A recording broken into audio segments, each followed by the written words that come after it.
राम जय जय राम, श्री राम जय जय राम। नीलाम्बुज श्यामल कोमलांगम सीता समारोपित वामभागम पांडव महासायक चारुचापम नमामि रामम रघुवंशनाथम।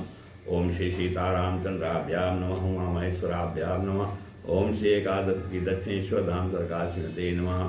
सत्संग क्रम में आज श्रीमद्भागवत महापुराण से 8वें स्कंध की 18वें अध्याय की कथा है। इसमें वामन भगवान का प्रकट होकर राजा बल की यज्ञशाला में पधारना, ये कथा हो रही है। श्री सुखदेव जी कहते हैं, इत्थम विदंच स्तुतो कर्मवीर्यः प्रादुर्बभुवामृत भूरिदित्याम चतुर्भुजा शंख गदाब्ज चक्र विसंगवासा नरिनाच तीक्षणः। श्री सुखदेव जी कहते हैं कि परीक्षित, इस प्रकार जब ब्रह्मा जी ने भगवान की शक्ति और लीला की स्तुति की, तब जन्म मृत्यु रहित भगवान अदिति के सामने प्रकट हुए। भगवान के 4 भुजाएं थी, उनमें वे शंख गदा कमल और चक्र धारण किए हुए थे। कमल के समान कोमल और बड़े बड़े नेत्र थे। पीताम्बर शोभायमान हो रहा था। विशुद्ध श्याम वर्ण का शरीर था। मकराकृत कुंडलों की कांध से मुख कमल की शोभा और भी उल्लसित हो रही थी। वक्षस्थल पर शिवस का चिन्ह, हाथों में कंगन और भुजाओं में बाजूबंद, सिर पर किरीट, कमर में करधनी की लड़ियां और चरणों में सुंदर मुकुट जगमगा रहे थे।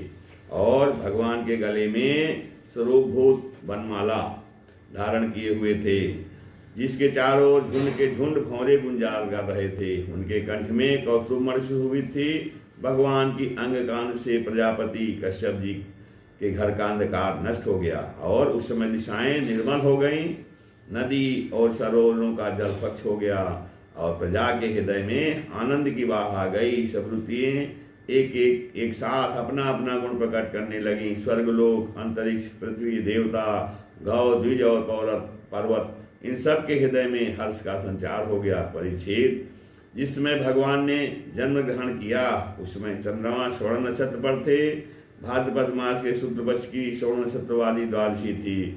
अभिजीत मुहूर्त में भगवान का जन्म हुआ था। सभी नक्षत्र और तारे भगवान के जन्म को मंगलमय सूचित कर रहे थे। परीक्षित, जिस तिथि में भगवान का जन्म हुआ था उसे विजया तिथि द्वादशी कहते हैं। जन्म के समय सूर्य आकाश के मध्य भाग में स्थित थे।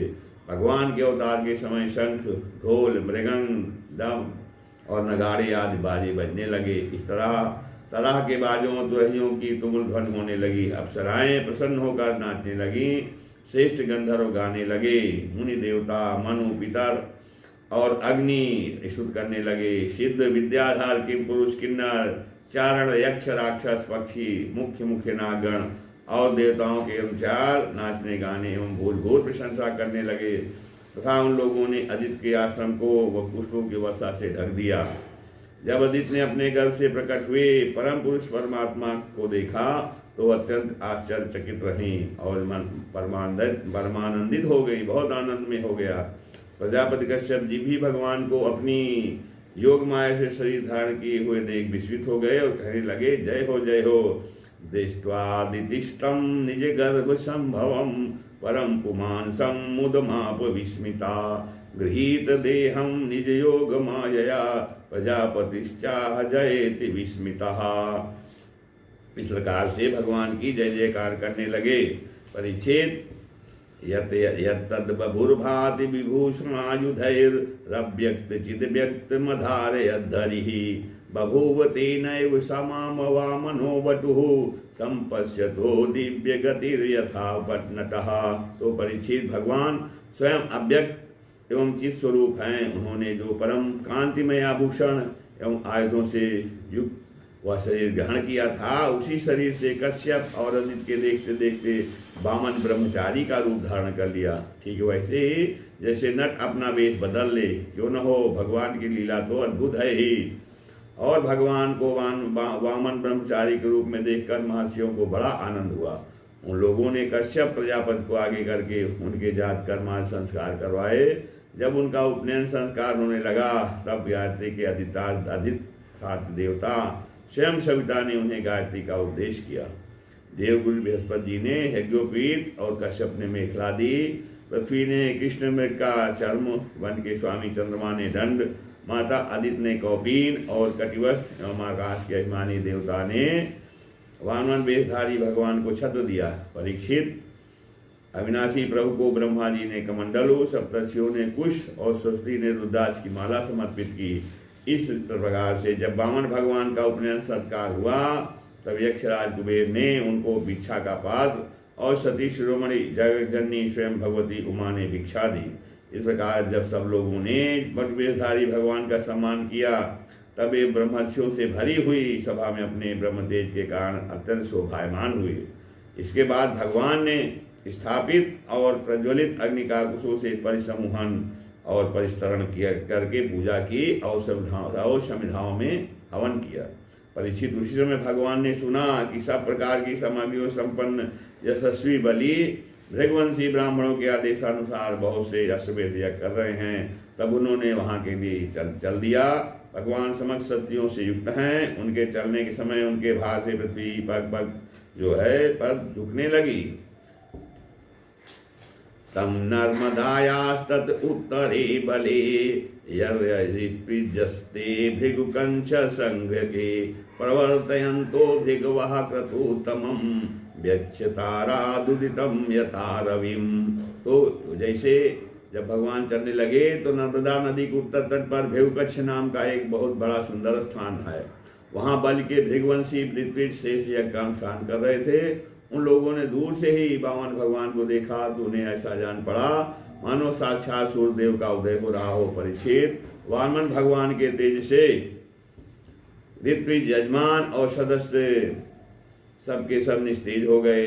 वे लोग सोचने लगे कि कहीं यज्ञ देखने के लिए सूर्य, अग्नि अथवा सनत कुमार तो नहीं आ रहे हैं। भृगु के पुत्र शुक्राचार्य आदि अपने शिष्यों के साथ इसी प्रकार अनेकों कल्पनाएं कर रहे थे। उसी समय हाथ में छत्र, दंड और जल से भरा कमंडल लिए हुए वामन भगवान ने अश्वमेध यज्ञ के मंडप में प्रवेश किया। वे कमर में मूंज की मेखला और गले में यज्ञोपवीत धारण किए हुए थे। बगल में मृगचर्म था और सिर पर जटा थी।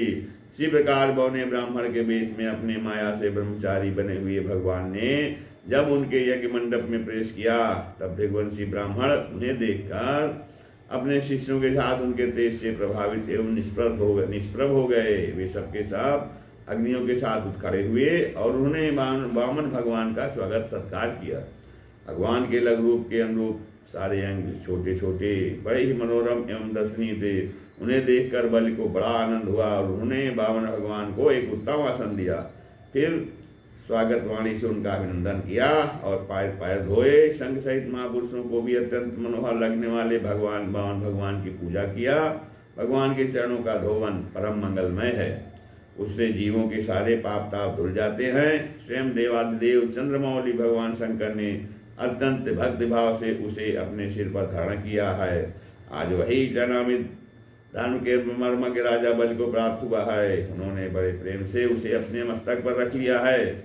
बलि ने कहा, स्वागतम ते नमस्तुभ्यम ब्रह्मन किम करवाम ते ब्रह्मशयीनाम तपासा छान मन्ये त्वा अरे वपुर्धरम। बलि ने कहा, ब्राह्मण कुमार आप भले पधारे, अच्छा हुआ, आपको मैं नमस्कार करता हूँ। आज्ञा कीजिए, मैं आपकी क्या सेवा करूँ।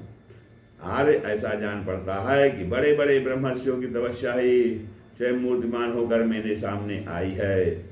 आज आप मेरे घर पधारे, इससे मेरे पिता तृप्त हो गए। आज मेरा वंश पवित्र हो गया। आज मेरा यह यज्ञ सफल हो गया। ब्राह्मण कुमार, आपके पांव पखारने से मेरे सारे पाप धुल गए और विधि पूर्वक यज्ञ करने से, अग्नि में आहुत डालने से जो फल मिलता है वह अनायास ही मिल गया। आपके नन्हे नन्हे चरणों और इनके धोवन से पृथ्वी पवित्र हो गई।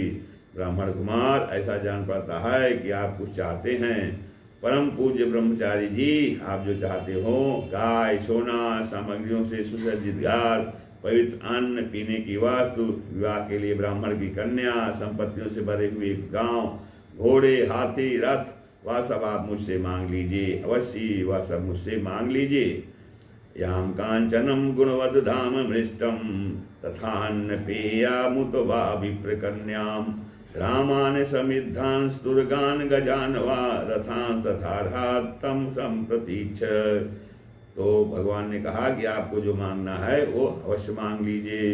इस श्रीमद्भागवते महापुराणे परमहंस्यायां संहितायां अष्टम स्कंधे वामन प्रादुर्भावे वामन बलि वामन संवादो नाम 18वां अध्यायः। श्री राम जय राम जय जय राम, श्री राम जय राम जय।